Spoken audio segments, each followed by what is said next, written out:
के साथ कौन, Cu। पहले कौन था, Cu। अब आ जाएगा Fe, यानी पहले किसी और के साथ था, अब किसी और के साथ आ जाएगा। हेलो हेलो हेलो हेलो बच्चों, कैसे हैं आप सब। उम्मीद करते हैं बहुत ही अच्छा होंगे। तो आप सभी को गुड इवनिंग।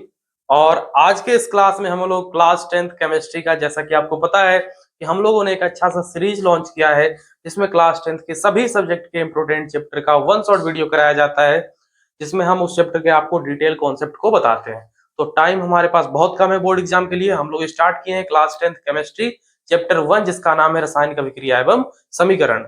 इस चैप्टर का पहला पार्ट हम पहले ही अपलोड कर चुके हैं। यदि आपने उसे नहीं देखा है तो डिस्क्रिप्शन में उसका लिंक दिया जाएगा, आप उसे चेक कर सकते हैं। और अभी हम यहाँ पर दूसरा पार्ट में बढ़ेंगे। हम इसके पहले पार्ट में बता चुके हैं रासायनिक अभिक्रिया किसे कहते हैं। रासायनिक अभिक्रिया जो है वो, जब रासायनिक अभिक्रिया होता है तो किस प्रकार का घटना होता है, साथ ही साथ में अभिकारक प्रतिफल किसे कहते हैं। और यही नहीं, हम उसमें ये भी बता दिए हैं कि समीकरण को संतुलित क्यों किया जाता है और समीकरण जो है उसे कैसे लिखा जाता है। ठीक है, रासायनिक समीकरण किसे कहते हैं। आज के इस क्लास में हम लोग क्या पढ़ने वाले हैं, सबसे पहले हम देखेंगे अभिक्रिया के प्रकार, और जितने भी अभिक्रिया हैं उन सभी को खत्म करेंगे। तो प्लीज आप इस वीडियो में अंत तक बने रहिए। मैं आपको गारंटी देता हूं कि इस वीडियो से कम आपका 2 से 4 नंबर का प्रश्न बोर्ड एग्जाम में जरूर आएगा। ठीक है, ध्यान से समझिए। ये सारा प्रश्न 2 नंबर में पूछा गया है। ठीक है, ध्यान से देखिए। संयोजन अभिक्रिया या संश्लेषण अभिक्रिया किसे कहते हैं। ठीक है, संयोजन या संश्लेषण अभिक्रिया किसे कहते हैं, तो आपको समझना है। वैसी रासायनिक अभिक्रिया, वैसी रासायनिक अभिक्रिया इसमें कोई दो पदार्थ आपस में मिलकर के एक नया पदार्थ का निर्माण करे, उसे संयोजन अभिक्रिया कहते हैं। यानी हम अगर आपसे सिंपल शब्दों में समझाएं तो आपको यह समझना है कि जब कोई दो पदार्थ आपस में संयोग करके, जब कोई दो पदार्थ आपस में संयोग करके एक नए पदार्थ का निर्माण करता है और उस नया पदार्थ का गुण पहले वाले पदार्थ के गुण से अलग होता है, भिन्न होता है, तो इस प्रकार की अभिक्रिया को हम जानते हैं संयोजन अभिक्रिया या संश्लेषण अभिक्रिया के नाम से जानते हैं। ठीक है, कोई दिक्कत नहीं, यहां तक आपको समझ में आ गया होगा कि अगर आपसे परीक्षा में पूछे संयोजन अभिक्रिया किसे कहते हैं तो इसका परिभाषा आप लिख दीजिएगा कि जब कोई दो पदार्थ आपस में संयोग करता है और अपने बनने वाला पदार्थ जो होता है वो पहले वाले पदार्थ के गुणों से अलग होता है। ठीक है, तो उसे संयोजन अभिक्रिया कहते हैं या संश्लेषण अभिक्रिया कहते हैं। अब देखिए, इसका एग्जाम्पल बहुत इंपॉर्टेंट है। एग्जाम्पल लिखना है, अगर आपसे पूछे 2 नंबर में क्वेश्चन तो उसके नीचे एग्जाम्पल लगा देने से वो 2 नंबर आपका पक्का हो जाता है। ठीक है, एग्जामिनर को लगता है कि पढ़ा लिखा बच्चा है, टाइम पास नहीं कर रहा है। तो एग्जाम्पल क्या है, जैसे कार्बन में ऑक्सीजन जुड़ता है तो बनाता है CO2।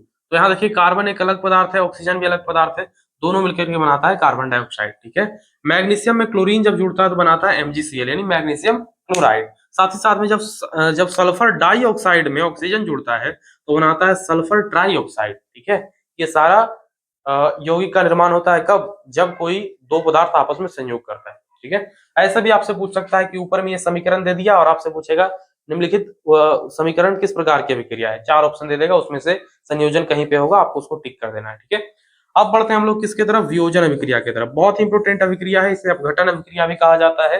वैसी रासायनिक अभिक्रिया जिसमें कोई बड़े यौगिक के टूटने से अन्य छोटे छोटे यौगिक या तत्वों का निर्माण हो, पदार्थों का निर्माण हो, उसे हम लोग कहते हैं वियोजन अभिक्रिया। यानी संयोजन अभिक्रिया में दो पदार्थ आपस में जुड़ रहे थे और इस वियोजन अभिक्रिया में एक पदार्थ टूट करके दो नए पदार्थों में बढ़ जाएंगे। ठीक है, इसे कहेंगे वियोजन अभिक्रिया। यानी वैसी रासायनिक अभिक्रिया जिसमें किसी बड़े यौगिक के टूटने से अन्य छोटे यौगिकों का निर्माण होता है, उसे हम कहते हैं वियोजन अभिक्रिया। ठीक है, जैसे एग्जांपल समझिए, कैल्शियम कार्बोनेट हमारे पास है CaCO3। जब कैल्शियम कार्बोनेट को तोड़ा जाता है, गर्म किया जाता है, तो कैल्शियम ऑक्साइड अलग हो जाता है और कार्बन डाइऑक्साइड गैस के रूप में ऊपर चला जाता है। कोई दिक्कत, ये वाला साइन गैस को आगे बढ़ते हुए निरूपित करता है, बताए थे पहला क्लास में, आप देख सकते हैं।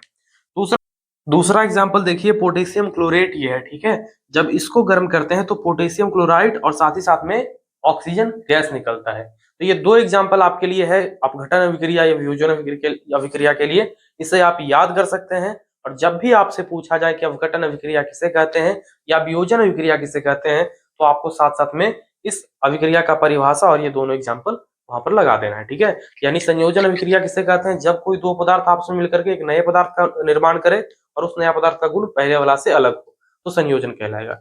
वियोजन किसे कहेंगे कि कोई एक पदार्थ है टूट करके अलग अलग पदार्थ बना लिया, तो उसे क्या कहेंगे, वियोजन अभिक्रिया कहेंगे। ठीक है, अब हम लोग अगला अभिक्रिया की तरफ बढ़ते हैं। जब हम देखते हैं तीसरा अभिक्रिया, वो है विद्युत अपघटन अभिक्रिया।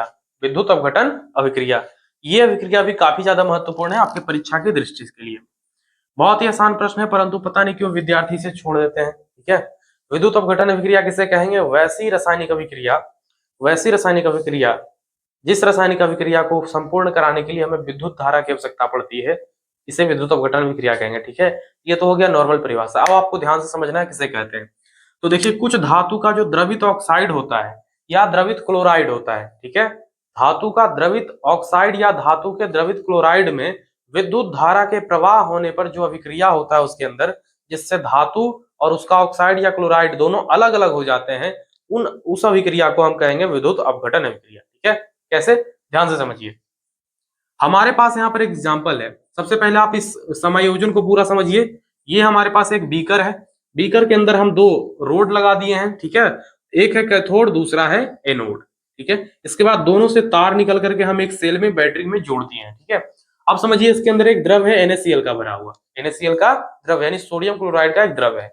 जैसे हम यहाँ से स्विच ऑन करेंगे, क्या करेंगे? स्विच को ऑन करेंगे तो इसके अंदर विद्युत धारा का प्रवाह हो जाएगा। अब जब विद्युत धारा का प्रवाह होगा तो आपको पता है कि सोडियम क्लोराइड में जो सोडियम होता है उस पर कौन सा चार्ज होता है? प्लस चार्ज होता है। और क्लोरीन पर कौन सा चार्ज होता है? माइनस चार्ज होता है। तो ध्यान से समझिए, सोडियम पर प्लस चार्ज है, क्लोरीन पर माइनस चार्ज है। और कैथोड जो होता है वो निगेटिव होता है और एनोड पॉजिटिव होता है। कैसा होता है?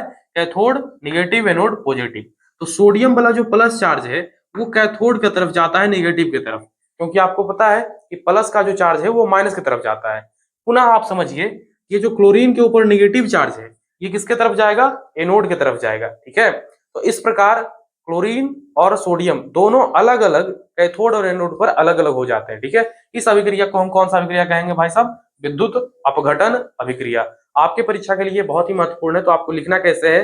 वैसी रासायनिक अभिक्रिया, वैसी रासायनिक अभिक्रिया जिसमें धातु के ऑक्साइड या धातु के क्लोराइड में विद्युत धारा के प्रवाह होने से धातु का ऑक्साइड या धातु का क्लोराइड उस धातु से अलग हो जाता है, तो इस अभिक्रिया को हम कहेंगे विद्युत अपघटन अभिक्रिया। एग्जाम्पल के लिए आप यहाँ पर लिख सकते हैं कि हमारे पास NaCl का विलयन है। ठीक है, NaCl का क्या है? विलयन है। अब हम इसमें क्या कर रहे हैं?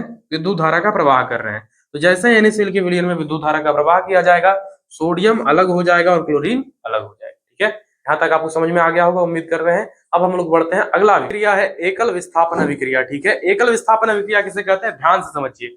वैसी रासायनिक अभिक्रिया जिसमें किसी बड़े यौगिक में उपस्थित परमाणु या परमाणुओं के समूह को किसी अन्य परमाणु द्वारा विस्थापित कर दिया जाए, बाहर निकाल दिया जाए, उसे हम कहते हैं एकल विस्थापन अभिक्रिया। एग्जाम्पल के लिए आप समझिए कि यहाँ पर कॉपर सल्फेट है CuSO4 और आयरन के साथ अभिक्रिया कर रहा है, यानी फेरस के साथ अभिक्रिया कर रहा है। तो अभिक्रिया के पश्चात क्या होगा? ये प्लस माइनस, ये प्लस होता है तो प्लस का अभिक्रिया माइनस के साथ होगा, यानी जो Fe है वो SO4 के साथ चला जाएगा। पहले था SO4 के साथ कौन? Cu। पहले कौन था? Cu। अब आ जाएगा Fe, यानी पहले किसी और के साथ था, अब किसी और के साथ आ जाएगा। यही होता है एकल विस्थापन अभिक्रिया। तो पहले ये SO4 था, किसके साथ? कॉपर के साथ। अब जब अभिक्रिया होगा तो चला जाएगा Fe के साथ। तो कैसा बनेगा भाई साहब? ध्यान से समझिए। अब बनेगा FeSO4 और साथ साथ में अब ये जो कॉपर है ये पहले साथ में था, अब इसे कर दिया जाएगा साइड। ठीक है, तो ये कॉपर हो गया अब अलग। इसी को कहते हैं एकल विस्थापन अभिक्रिया।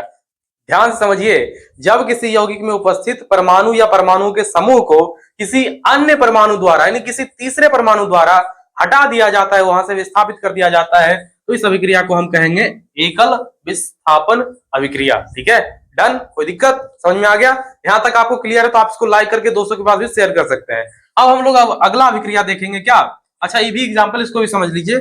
जिंक जो है वो कॉपर सल्फेट के साथ अभिक्रिया कर रहा है। फिर से ध्यान से समझिए, ये जो SO4 है ये किसके साथ है? कॉपर के साथ है। किसके साथ है? कॉपर के साथ है। अब देखिए, जब अभिक्रिया होगा तो अभिक्रिया होने के बाद ही किसके साथ चला जाएगा? जिंक के साथ चला जाएगा। ठीक है, ध्यान से समझिए कि अब जो जिंक है ये प्लस वाला था और SO4 कैसा है? माइनस है। तो इन दोनों के बीच अभिक्रिया होगा तो Zn जो है ये मिल करके बनाएगा ZnSO4। क्या बनाएगा? ZnSO4। और ये जो कॉपर है ये कॉपर अलग हो जाएगा। तो फिर बाद में कॉपर कहेगा कि पहले आप मेरे साथ थे, अब आप अलग हो गए हैं। इस अभिक्रिया को कैसा अभिक्रिया कहा जाएगा? फिर एकल विस्थापन अभिक्रिया।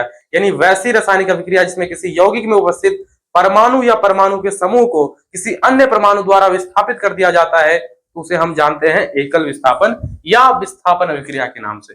अब हम लोग बढ़ते हैं अगला अभिक्रिया जिसका नाम है द्विविस्थापन अभिक्रिया या उभय विस्थापन अभिक्रिया या डबल डिस्प्लेसमेंट रिजेक्शन। ठीक है, तो जब दो यौगिक अपने आयनों का आदान प्रदान करके नए यौगिक का निर्माण करते हैं तो उसे हम कहेंगे द्विविस्थापन अभिक्रिया। यानी कोई दो यौगिक रहेगा, अपने आयनों का आदान प्रदान करेगा और नया यौगिक बनाएगा, तो उसे हम क्या कहेंगे?